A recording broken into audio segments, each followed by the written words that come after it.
అసలు sleep apnoea అంటే ఏంటి అంటే, యాప్నియా అనే టర్మ్ ఏంటంటే ఎప్పుడైతే మన respiratory breathing night time stop అవుతుందో దాన్ని యాప్నియా అంటే స్టాపేజ్ ఆఫ్ బ్రీతింగ్ని యాప్నియా అంటాం. అది స్లీప్లో అవుతుంది కాబట్టి దాన్ని స్లీప్ యాప్నియా అంటాం. ఆ జబ్బు పేరు స్లీప్ యాప్నియా.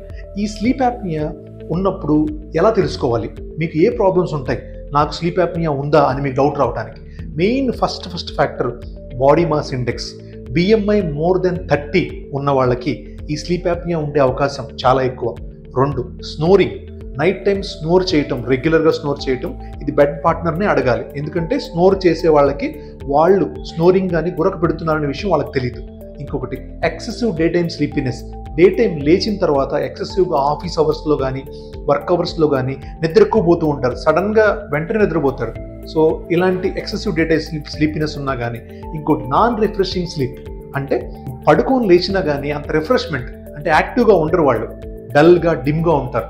సో ఈ సిమ్టమ్స్ కనుక 4 సిమ్టమ్స్లో ఏదైనా సిమ్టమ్స్ ఉంటే అది మీకు అండర్లయింగ్ స్లీప్ యాప్నియా ఉండే అవకాశం చాలా ఎక్కువ. సో దానికి ఏం చేయాలి అంటే, దానికి మనం ఫస్ట్ డయాగ్నోస్ చేయాలంటే స్లీప్ యాప్నియా ఎందుకు ఉంది, అసలు మీకు స్లీప్ యాప్నియా ఉందా లేదా అంటే దానికి స్లీప్ స్టడీ అనే ఒక టెస్ట్ చేయించుకోవాల్సి వస్తుంది. ఆ స్లీప్ స్టడీ గురించి మనం నెక్స్ట్ వీడియోలో తెలుసుకుందాం.